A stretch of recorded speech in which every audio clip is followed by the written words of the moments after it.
Mes frères bien-aimés, à l'heure où nous prenons l'Évangile, nous sommes au tout début du ministère de la vie publique de Jésus. Et comme vous avez pu le remarquer, il est dans une forme olympique.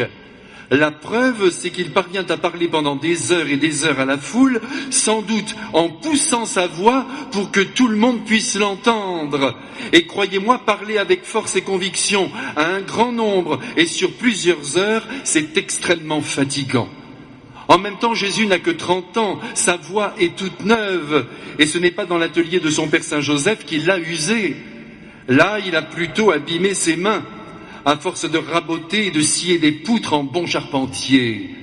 Je vous avoue que j'aime assez souvent imaginer les mains du Christ, que je vois calleuses, avec des coupures un peu partout, signe qu'il assuma pleinement son humanité en se soumettant à la dure loi du travail.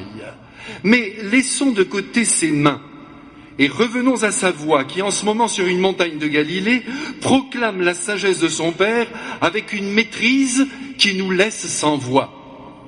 Si vous avez 10 minutes à perdre, que dis-je, à gagner, relisez ce soir les chapitres 5 et 6 de son grand ami et fils Saint Matthieu, et vous sentirez sous les versets le prédicateur de feu que fut le Christ et qu'il continue d'être pour ceux qui veulent bien l'écouter. Comme vous le savez, c'est ce qui est bon, les conseils que notre Seigneur nous donne dans son Évangile sont extrêmement pratiques. Ils sont exploitables immédiatement dans la vie la plus quotidienne. Et en même temps, c'est leur grâce, ils gardent une hauteur qui éblouit. Pensez ne serait-ce qu'aux béatitudes. Tout est dit sous un flot de beauté et de poésie, sans pour autant contourner ou amoindrir la vérité. Jamais le Christ avec sa voix ne vient offrir à l'âme humaine une morale à 4 sous. Jamais il ne nous humilie. Jamais il ne nous enfonce sous le poids de nos erreurs, et pourtant parfois on mériterait de l'être. Non, il préfère nous indiquer les sommets de la sainteté et nous donner le goût de les atteindre en nous promettant que là-haut, il y a un beau soleil et un joli panorama qui nous attendent. C'est ainsi qu'il nous donne le désir et l'envie de soulever notre existence au-dessus des réalités de la terre qui souvent, il faut bien l'avouer, ne volent pas haut. Et c'est le cas notamment de l'argent.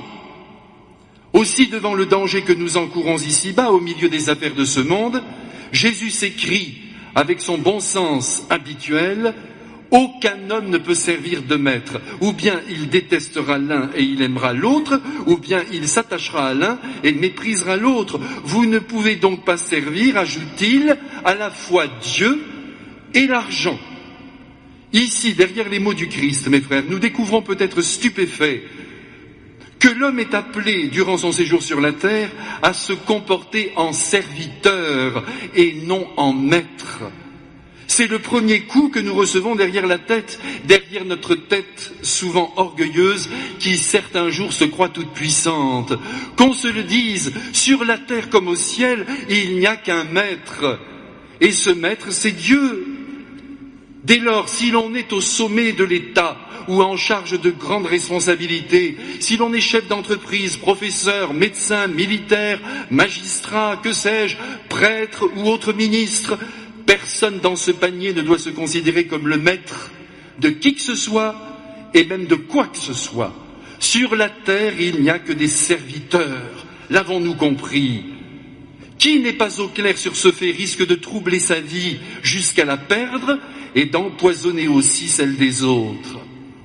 Il va évidemment de soi que si notre responsabilité implique l'exercice de l'autorité, celle-ci doit être au rendez-vous. Il ne s'agit pas de ne pas gouverner, de se transformer en chiffre-molle, de rester silencieux quand il faut parler, car il n'y a rien de pire et de préjudiciable à leur entreprise que des chefs qui ne le sont pas. Cependant, l'autorité doit s'exercer en serviteur et non en dictateur. Donc, je le redis en écho avec les paroles du Christ, aucun homme ne peut se prévaloir d'être le maître d'un autre homme. Seul Dieu peut régenter une existence humaine, lui seul a le droit de gouverner sa créature. Et au passage, remarquons d'ailleurs que Dieu lui-même, quand il traite avec nous, bien qu'il soit le maître absolu de nos vies, ne porte jamais atteinte à notre liberté, ni à celle de la pensée, ni à celle du mouvement. Nous ferions bien, si ce n'était déjà le cas, de prendre exemple sur notre Père et d'agir en serviteur à l'égard de toutes les personnes qui nous entourent, femmes, hommes, enfants, vieillards et autres vivants. Même un chien, à moins qu'il ne menace de ses crocs, ne doit être dominé par une main qui le frappe. Chaque vivant mérite notre respect. Le chien, lui aussi, vient de Dieu et il l'a aussi pour maître. À ce sujet, laissez-moi vous raconter une petite histoire, une histoire véridique, comme toujours, car ce sont les meilleures. Et je sais que vous aimez les histoires. C'est l'histoire d'une famille très pauvre qui enfin réussit à quitter son mauvais logement pour se rendre dans une autre ville où une maison beaucoup plus correcte les attend. Seulement voilà, comme ils sont plus que justes sur le plan financier, ils demandent pour leur déménagement à l'un de leurs amis, qui possède un camion, de les aider. Celui-ci accepte, mais refuse de prendre leur chien. Ils sont effondrés, mais dans un premier temps, ne pouvant faire autrement, ils décident de le confier à un voisin. Une fois installés dans leur nouvelle maison, qui se trouve à 80 km de leur première habitation, quelle n'est pas leur stupéfaction de voir arriver un mois plus tard leur petit chien, par la route, dans un état de délabrement inimaginable, les 4 pattes ensanglantées. Malheureusement, son état fut tel qu'il ne réussit pas à guérir malgré tous les soins prodigués, et malgré les larmes de toute la famille, il fallut se résoudre à le tuer. Histoire horrible, mais qui montre à quel point nous devons estimer chaque être vivant, quel qu'il soit. C'est dire que même d'un chien, nous devons être les serviteurs. Et oui, il faut aller jusque-là. Nous sommes les serviteurs de la création. Que personne ne se considère donc le maître de qui que ce soit, mais que chacun vraiment se fasse le serviteur de Dieu en servant tous les vivants de la terre, et le Christ en sera réjoui. J'ai bien dit tous les vivants, car ce que le Christ redoute par-dessus tout, c'est que nous nous fassions les serviteurs, pour ne pas dire les esclaves, de la matière, du palpable, de ce satané argent, devant lequel, mais avouons-le, nous bavons bien souvent comme le dernier des chiens qui bave devant son os. Ah, ne me dites pas le contraire, je vous en prie. L'argent nous tient bien souvent par le bout du nez. Si Sophocle, dans son Antigone, s'écrie « Ah, l'argent, fléau des humains », et Dieu sait s'il a raison, Montesquieu, lui, nous donne l'antidote. Vous allez voir que sa phrase commence bien mais finit mal. Écoutez-la, elle est pour vous, elle est pour moi. L'argent, écrit-il, est très estimable quand on le méprise. Oui, mes frères, voilà le bon verbe. Il faut mépriser l'argent, c'est-à-dire le mettre à sa place de moyen et non de fin. Car lui aussi n'est qu'un serviteur. Il n'a pas à diriger nos existences et nous n'avons pas à mobiliser toutes nos énergies en vue de son acquisition. En un mot, nous n'avons pas le droit de nous soumettre à son emprise. Même si, bien évidemment, il faut de l'argent pour vivre et que qui n'en dispose pas ne fait que survivre. Il faut même désirer que personne n'en manque et même prier pour que tout le monde en ait. Cependant, entre ne pas en avoir et vivre pour en avoir, la distance est grande. Et c'est là que notre vie peut vriller, se pervertir et se déséquilibrer gravement, allant jusqu'à mettre en péril le bonheur quotidien. Mes frères, oh que le Christ a raison, si votre unique obsession est de gagner le plus d'argent possible pour soi-disant profiter au mieux de la vie, eh bien vous allez devenir les serviteurs, pour ne pas dire les esclaves de l'argent que vous convoitez. Vous croyez devenir libre en possédant le plus possible, mais en vérité c'est lui qui vous possède et qui vous tient en laisse. Et puis entre nous, mes frères, regardons un peu les choses en face. Si vous gagnez en moyenne 1500 € par mois, vous savez, c'est déjà pas si mal en cette période de crise. Il est néanmoins certain que vous ne pouvez pas aller bien loin avec cette somme. Pas de voyage, pas de vacances, pas de langoustes, mais bon, tant bien que mal, vous vous en sortez avec des spaghettis et du jambon cuit, pas cru parce que c'est trop cher. De plus, à la fin du mois, il ne vous reste rien, mais la vie a continué tout de même son cours et vous êtes encore vivant. C'est bien là l'essentiel. Mais allons plus loin. Le jour où un ami vous offre une bonne paella ou une bonne choucroute avec une bonne bouteille de vin, alors là c'est la fête, c'est la joie. Et ce sont des sourires sur les visages de ceux qui vous ont régalé et sur ceux qui se régalent, parce que justement, on ne se régale pas tous les jours. Les plus heureux ne sont pas toujours ceux que l'on croit. Prenons un autre cas de figure, apparemment plus abouti, plus heureux. Les deux que nous mettons en scène à présent sont mariés. Ce sont des ingénieurs diplômés de grandes écoles et ils gagnent à deux 8 000 € par mois. Tenez, ça m'arrangerait de gagner cette somme, moi. Moi qui n'ai que 863 € par mois, mais surtout mes frères, ne vous inquiétez pas pour moi, car je reçois très souvent des paellas et des choucroutes. Eh bien, pour en revenir à ce couple qui gagne 8 000 €, eh bien, il a une organisation de vie très particulière, et vous allez me dire après si vous les enviez. Ils ne quittent leur travail respectif qu'à 21 heures, comme il se doit dans le monde de l'entreprise qui, en maître, exige d'avoir des serviteurs. Comme il faut faire garder les enfants parce que personne n'est à la maison, il faut déjà enlever 1 000 € par mois de leur salaire pour la nounou. Il ne reste déjà plus que 7 000 €. Ensuite, il faut enlever les impôts, encore environ 1 000 € par mois. Il leur reste encore 6 000 €, ce qui est encore bien confortable. Seulement là, il faut enlever la taxe d'habitation et la taxe foncière, les charges de copropriété, parce qu'attention, ils n'habitent pas n'importe où, ils ont des goûts de luxe. Ici, nous faisons un prix groupé, pour la maison, il faut compter environ 1 000 € encore qui s'envolent. Nous sommes à 5 000 €. Il reste évidemment la nourriture, les sorties, le théâtre, le cinéma, les bons restaurants, qui proposent d'ailleurs aussi à leur carte des paellas et des choucroutes.